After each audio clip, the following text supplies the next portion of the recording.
areas, so performance, resistance management, and then best use guidelines.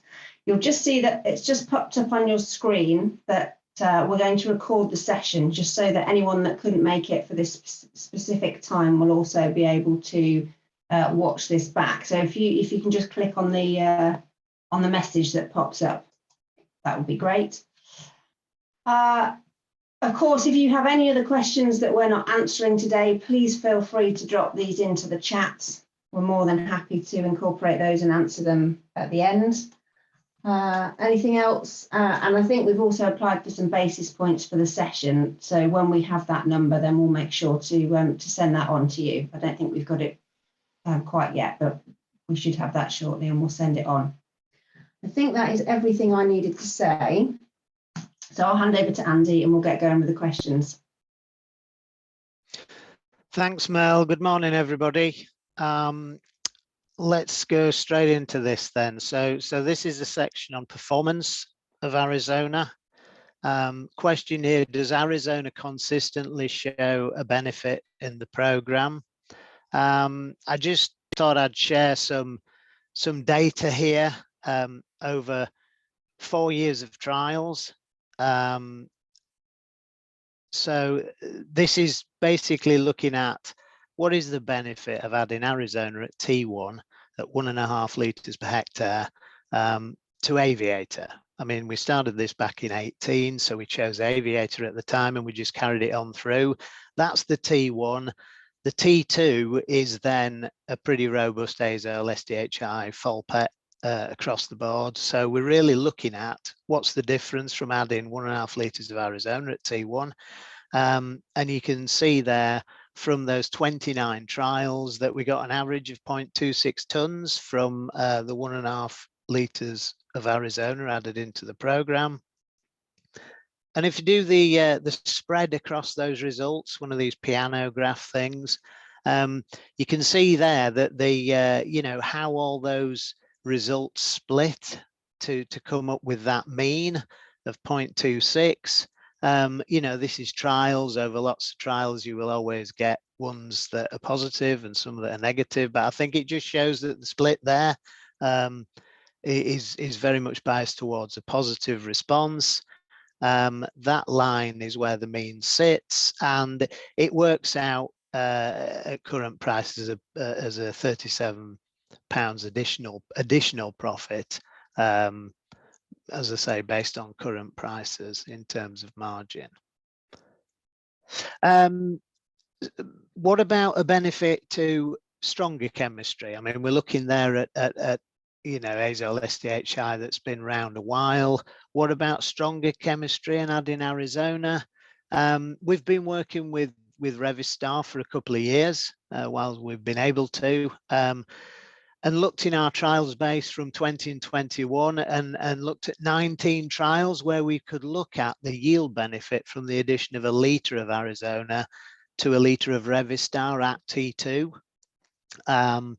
And we've mean that, and that benefit comes out over 19 trials at 0.24 tonnes per hectare on average. Again, the piano graph showing how those results split. And again, you know, in the majority of cases, we're getting the improvement. And as I say, an average of 0.24. And that, weirdly, when you do the calculation of margin, works out at £37 additional profit per hectare based on current prices. I think we used in this, we used wheat at £190 a tonne when we did these calculations. So moving on to another question that's frequently asked: does Arizona have any activity on rust? I always say it's a side effect. You know, I mean, key activity in wheat is on septoria, but we do see an effect from Arizona on rust. With yellow rust, it's just a reduction, and this is when it goes on in a purely protectant situation. You do see a slight reduction in rust, there's a little bit of a rate response. But I would say with brown rust in wheat, you can get more of a response, certainly to the higher rate. So again, in a protectant situation, then the Arizona can help the partner. I mean, I guess brown rust on wheat, interested in adding in at a T2, for example, in a variety that suffers brown rust, I think in a Crusoe type thing, that kind of additional support would be useful. Does Arizona have any antagonistic behavior?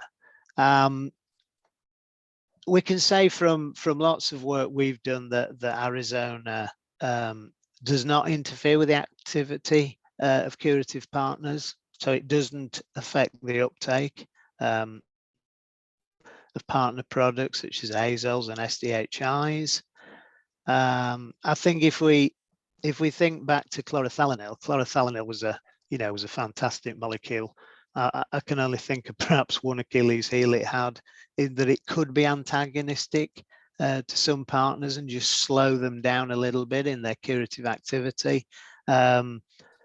Arizona doesn't do that, and therefore, if you choose to consider including it at T2, it won't have impact on partners at T2. So it's a good mixer. Resistance management. Why is resistance management important? This I guess is a hot topic. I mean, for me, prolonging the effective life of single site products is something that we should all strive to do, I think. I'm a member of FRAG, the Fungicide Resistance Action Group, and we spend a lot of time trying to put together stewardship guidelines for trying to keep products effective for as long as possible, and that means implementing effective strategies from the start of use, because for single site products, so highly effective products, azoles, SDHIs, the new QII, sorry, they're all site specific in the mode of action. And from the point of use, they will be selecting for strains of the pathogen which have mutated. So you always have to put resistance management in place. And of course, we do that by mixing single sites with single sites. That's why co-formulated products are there. And that's why straight products are recommended to be mixed with single sites of a different mode of action, because it's the first line of resistance management, and also numbers of times you use them, etc. But I think it's also well known and documented that multi-site chemistry can help in the process of resistance management. And I think we all want products to be effective for as long as possible. And so how does Arizona contribute to resistance management? Well, it's a multi-site. There are a number of multi-sites still available, folpet being one, there's mancozeb, there are sulfur products.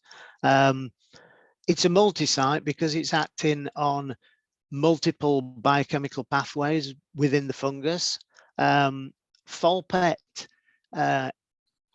inhibits spore germination. So when the fungal spores land on the leaf, the folpet's a contact protectant, so it needs to be there as a barrier. The fungal spores land, and then it inhibits processes such as cell division. It's inhibiting that by inhibiting nuclear protein synthesis, but also at the same time it acts on energy production in the fungal cell mitochondria, which is a very different process. So this is the term multi-site, because cell division or nuclear protein synthesis and energy production in the mitochondria are two very different processes. So it's acting on both. So it's interfering with the cell's ability to germinate and produce a germ tube, etc. So so yeah, it's acting in a number of different ways. So we've done quite a bit of work to look at how folpet can extend the effective life of single site partners. And one tranche of work we've done is with ADAS, with their modeling team, where we've modeled the effect of folpet when you add folpet to a single site partner, as in fluxapyroxad. These models, you put a lot of information in there, including dose response curves. And you know, I'm keen to say that the fluxapyroxad dose response curve information that went into this model was from 2016 to 2018 AHDB fungicide performance curve data. So, you know, things may have moved on a little bit, but it's a snapshot. And basically what the model does is it takes dose response curve information in for fluxapyroxad and for folpet, takes in a lot of other parameters in terms of disease development within the crop, and this is all about septoria.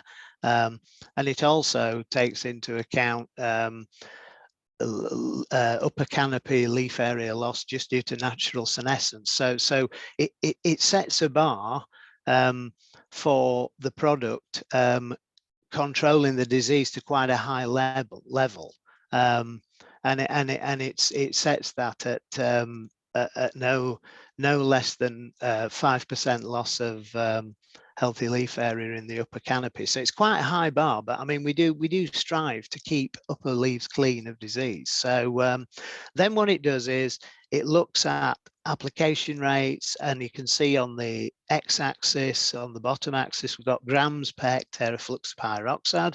So going up to 125, which is full rate of the straight product. And then we've got grams of hectare of folpet going up the y-axis on the matrix up to 750, which equates to 1.5 litres of Arizona. And then what it does is it kind of looks at this effective life, and it predicts relatively how many seasons either the product alone or the product in mixture with folpet, its effective life will be prolonged. And I think if you look on the chart, full rate fluxapyroxad with the data that was put in the model, it says that alone it would remain effective for 7 seasons. So if you applied it twice at 125 grams, it would be able to keep those upper leaves clean to what the threshold is set in the model. And you can see that because it's been given a kind of a light blue color, so it equates to about 7 seasons.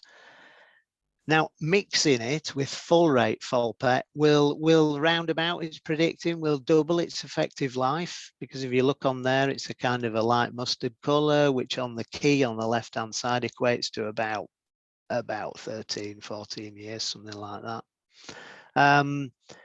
Now, if we look at typical field rates of fluxapyroxad, you know, down to around 63 grams or 75 grams, because we use it in mixture, then those typical field rates alone aren't effective in the model. You know, it's not enough. It's not performing enough to reach the threshold. Now, if you mix it with a typical use rate of folpet around 500 grams, so around 1 litre of Arizona, then it would enable the field rate of fluxa to achieve effective control in an average season, and also it'll extend its effective life, according to this, to about 12 seasons. Now, the duration of effect is related to folpet rate, so resistance management is related to how effective a product is. So, you know, there is a dose response between 1 litre of folpet and 1.5 litres. But in terms of affecting effective life of the single site partner, it gives a small increase. It's predicting an increase of a year or so. Okay, so that's the modeling work. What about best use recommendations? Often asked this. What is the value around a T0 Arizona application? I guess T0 is an interesting one where Septoria is the driver. You know, if we've got early drill crops that are at a high risk, Septoria susceptible varieties, you know, I think if we've had a mild winter, we've had enough rainfall, you know, I guess around now there's quite a bit of Septoria in crops, and T0 can come into play. You know, take the rust apart. I know usually T0 on fungicides is about yellow rust, but let's focus on Septoria here, and about putting that early protection in. Our wheat recommendations currently are 1 to 1.5 litres of product per hectare at T1 and T2, and a litre at T0. So if you're considering a T0, you know, don't need any more than a litre, and you know, remember the maximum amount of folpet per crop is 3 litres. The T1 timing is key in any scenario. Rate selection is very dependent on risk. Of course, all these agronomic factors affecting a decision, you know, on rate because of your risk envelope. And of course, these things can change the risk for Septoria markedly.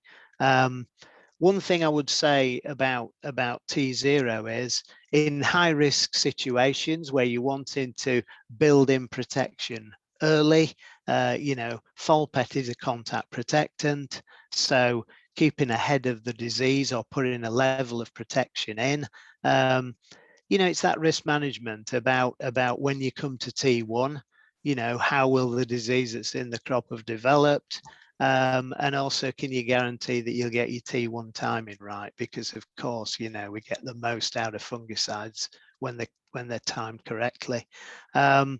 One of the things to consider in high-risk situations where you're wanting to cover T0, T1, and T2 with Arizona would be considering 3 lots of 1 litre. You know, in our trials, we see that working pretty well, particularly in seasons where we carry in a lot of overwintered Septoria in crops, and crops are looking quite bold in the spring.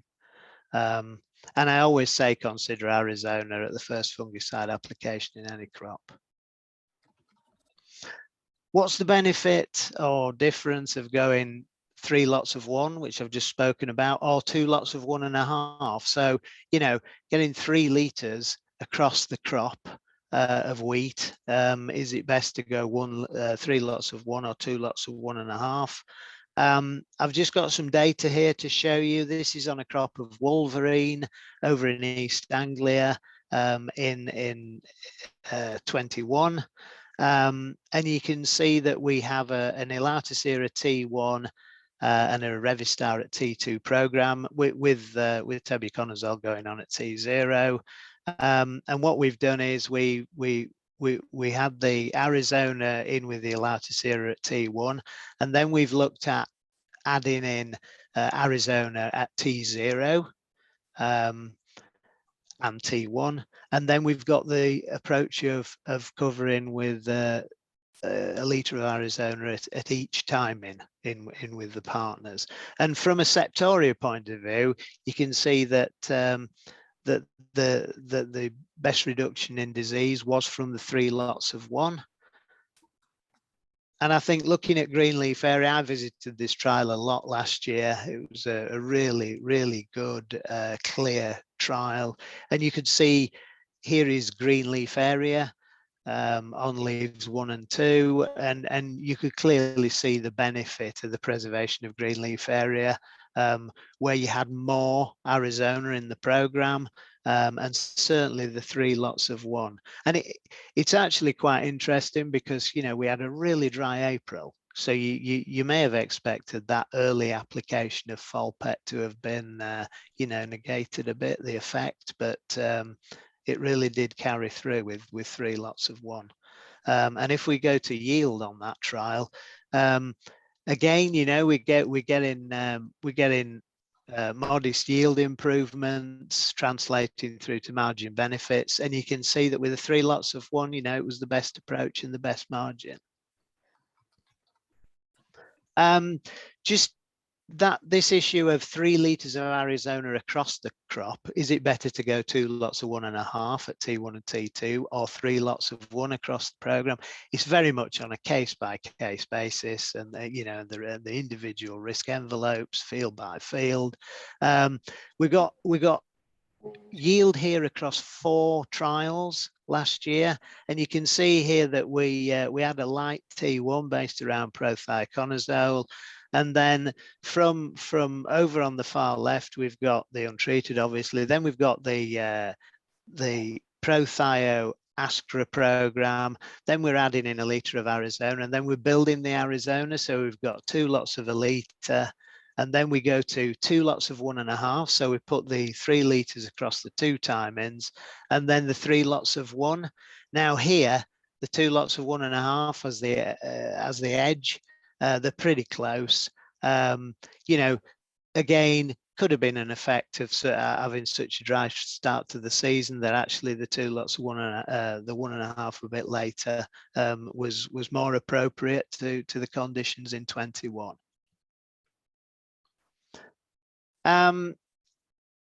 Moving now to barley, how do I get the most out of Arizona for ramularia protection in a program?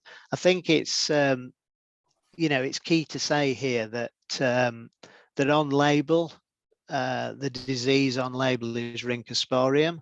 So this is about when you're using Arizona to control Rhynchosporium in a program. We know Arizona has an effect on ramularia, you know, can provide incidental protection against ramularia. So it's really about how can you get the most out of it. On winter barley, for ramularia protection, it would be T2, of course. We know ramularia, it's the key time-in.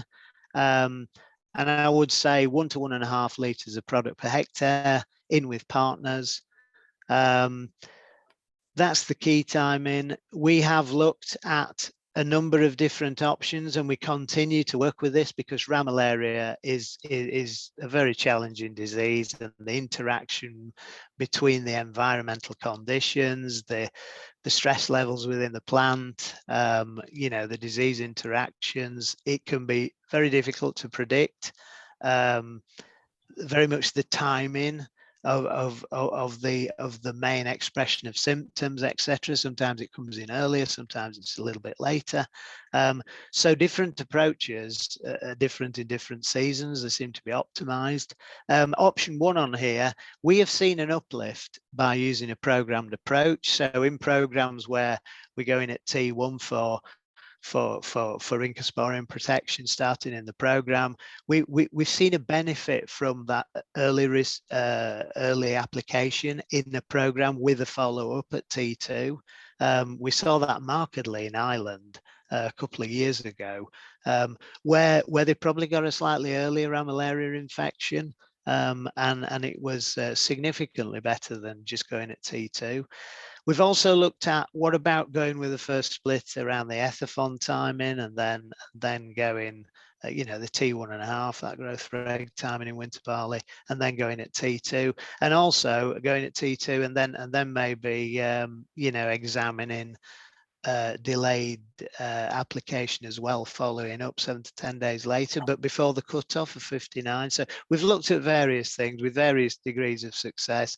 That the overriding factor is the T2 application, and here are the recommendations in spring barley. Again, 1 to 1.5 litres of product per hectare at T2, and again we have seen an improvement from programmed approach. Some data here. on winter barley in East Anglia in 21, on flagon. You got Ramallaria here, and then you can see the control being achieved from a Siltra program. So there's a reduction in Ramallaria from the Siltra program. And then the addition of Arizona to Liter at T2, further reducing Ramallaria levels. And there's a rate response here. The 1.5, the higher rate, was better in terms of Ramallaria reduction. Green leaf area, closely correlating, I would say, to the disease. So, you know, you're getting those greening effects, green leaf area retention, and more so with the higher rate. When you come to yield, it's a little bit closer and doesn't translate through to as big a difference, but you can see this is across 2 winter barley trials in 21. And you can see the benefit from adding in the Arizona at T2 and the associated margin over fungicide costs. So 2 trials which had you know, big infestations of Ramallaria, and Arizona just showing, you know, what protection it can give. So I've got just some photographic evidence. I think photos often are quite good to look at rather than many charts. This was on Belfry in Stamford. You've got the untreated there. So severe attack of Ramallaria. And then the Siltra program. So, you know, providing control, maintaining green leaf area. And then when you add a liter of Arizona in, it's a marked improvement in levels of Ramallaria and also green leaf area. I mean, in this trial, there was a little bit of net blotch, but apart from that, this was down to Ramallaria. And then in spring barley, just a photo. This is from Cheggers in Ireland, and this is on the variety Planet. There's the untreated. You can see Ramallaria on there, and the loss of green leaf area. There's the Siltra program in spring barley, improving slightly. And there's the Siltra program with a liter of Arizona added in at T2, so quite a marked greening effect. Often get asked if only using Arizona once in wheat and once in barley, when and what rate. I mean, you know, in terms of septoria on wheat, I would say if you're going once, it's T1 and 1 to 1.5 litres of product per hectare. The choice of rate dependent on all those risk factors I showed earlier on, of course. You know, your risk envelope for that particular crop. In barley, if we're talking about the effect on Ramallaria, then it will be T2 at 1 to 1.5 litres of product per hectare.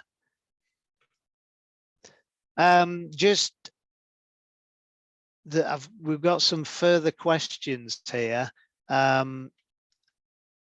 Is there plenty of Arizona supply? We're being asked this a lot. There is plenty of supply in the country.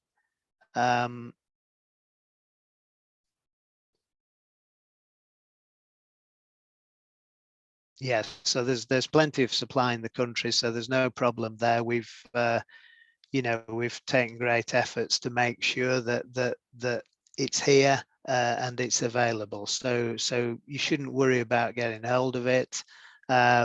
All your usual suppliers will have stocks.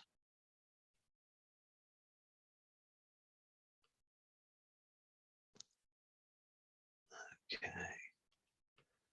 For some reason I'm not able to just advance this. Just bear with me.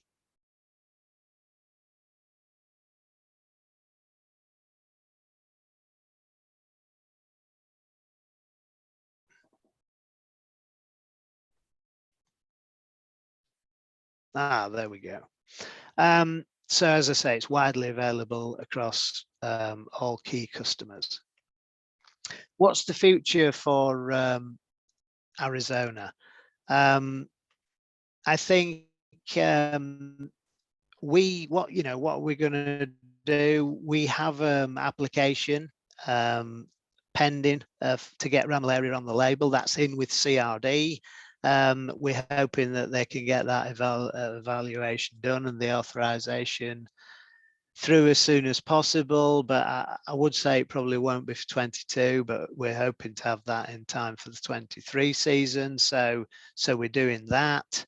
And also there's potential for extension into broadleaf crop use for Arizona. And also it's a strategic molecule for us. So we're working to bring it in co-formulated products as well. So there's quite a lot going on, and we hope to bring these things forward as soon as we can. Okay, that's the end of my section. I guess I'll probably pass over to Mel or Abby if. Yeah, that's great. Thank you, Andy. That's brilliant. So we've had a couple of questions in, one of which I think you've probably answered. So we had the question, are 3 applications of 1 better or worse, and 2 applications of 1.5? So you did go through some data on that. Please, if there's any further follow-on question to that from the person that David, from the person that asked it, just shout up and Andy can can continue. If not, we've had a question from Bernard around the modelling. Would that modelling apply to other materials, not just Imtrex? Yeah, that's a good question. I think if the modelling depends very much on the dose response data that is put in for in that case fluxapyroxad. So the dose response information could change things a little bit, but if you think about that group which fluxapyroxad belongs to, that group of pyrazole carboxamides, you can probably read across to that generation that it will be similar. It will probably be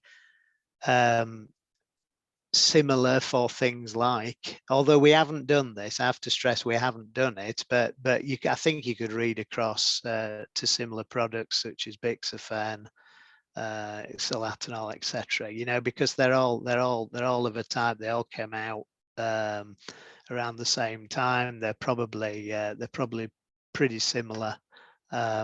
So obviously an individual molecule, you'd have to run the model to be exact, but I think from the point of view and the message about protecting, I think protecting SDHIs, we do that with other single site modes of action like azoles. We do that, but we do know that Revysol apart, because it's a new azole and it's just it's recently in, but other azoles, they've been around a long time. We've got a lot of CYP51 mutations in our septoria population, and so my argument for the use of multi-sites is it helps the resistance management, because if you think about multi-site chemistry compared to single site chemistry, single sites are very effective, highly effective molecules, and they also, they have properties such as curative effect, and they're quite long lasting, etc., depending which ones they are. Multi-sites, they're contact protectants, so they only act as a barrier. They don't move into the plant. They have a loose affinity with a cuticular layer, and they stay there for a period of time, and they protect, and they're very good at inhibiting spore germination. But I think when I look at them from a resistance management perspective, we can see, particularly from 21, if there were any doubts about whether Arizona could offer efficacy, even in with whether you call it weaker chemistry or even some of the newer chemistry, I think it's clear that it can. It offers efficacy, and that can translate through to you know, in some cases larger yield benefits, but also in some cases, okay, more modest yield benefits, but they are there. And I think for me, from a sustainability point of view going forward, a multi-site, because of its nature, it will not decline in terms of its activity year on year. It'll stay the same. So if you're adding it into a program, you kind of know what you're getting. The single site chemistry, from the moment we release single site chemistry and we start using it, it's almost like I almost think of it as a stopwatch. You press the button, and depending on what type of chemistry it is, then resistance will develop over a period of time, and that's either a shorter time or a longer time, and that depends on the type of chemistry, the target disease, and also how we use them and protect them and steward them. And I just think multi-sites, you know, you look at what FRAC say, you look at what FRAG say, they are very useful as another line of defense. But first and foremost, they provide efficacy, and that will pay for itself and translate through to yield benefits. And the resistance management I see as a, you know, a bolt-on bonus, really. That's a long answer, Mel. Thanks, Andy. We've got one other comment here, not really a question, more of a comment. Folpet is vital for vineyards and is priced for that market. Perhaps, Andy, I'm happy to make a couple of comments on that. Yeah, go ahead, Mel. Right, Yeah. Yeah. Yeah, I mean, in the UK, obviously, we're looking at folpet in terms of cereal disease control. I think it's fair to say that, you know, it's no secret that compared to historically available multi-sites, then yes, folpet is slightly higher priced. But hopefully the data that we've just shown you demonstrates the fact that it does pay for itself in a program, you know, that it is good value for money. We've shown the piano charts where we can see that repeatedly, when added into the program, it's delivering additional margin over the cost of the fungicide. So from that perspective, I would suggest that it's still a very good value fungicide for the disease control that it gives. And you know, in terms of cost of manufacture, it's fairly complex formulation to develop. So that is reflected in the price, but as I say, from our perspective, it's still delivering excellent value for the amount of efficacy that it's delivering. And of course, the other benefits from a resistance management point of view. Are there any other questions? There's nothing else coming on the chat so far, but any other questions from anybody else at this point? You can either pop them in the chat or feel free to just unmute and ask it directly if you prefer.